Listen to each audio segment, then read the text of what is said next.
আমি আমার খালাতো বোনকে পছন্দ করি। আচ্ছা, খালাতো বোনকে পছন্দ করি এবং ভালোবাসি। আমার খালাতো বোন আমাকে ভালোবাসে না, ভালোবাসে নাকি আমি জানি না, কিন্তু মাঝে মাঝে আমার খালাতো বোনের সাথে কথা বলি এবং আমি আমার খালাতো বোনকে বিয়ের প্রস্তাব দিয়েছি। আমার জানা মতে মাশাআল্লাহ, কে বলল রে, তুই নাকি রে? আচ্ছা বাবুরা, আমি আমার খালাতো বোনকে বিয়ের প্রস্তাব দিয়েছি। আমার জানা মতে খালাদের ফ্যামিলির সবাই আমাকে পছন্দ করে। আচ্ছা, খালু আমাকে পছন্দ করেন না।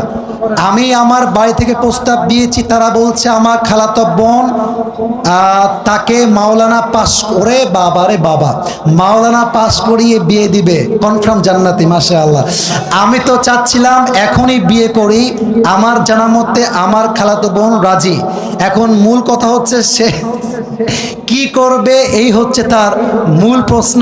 সে আদৌ বিয়ে করবে নাকি করবে না। Even the most interesting matter is সে তার বয়স, ঠিকানা, কয় নাম্বার সন্তান, তার বয়স কত, মেয়ের বয়স কত, 14 গোষ্ঠী লিখে রেখে দিয়েছে এখানে।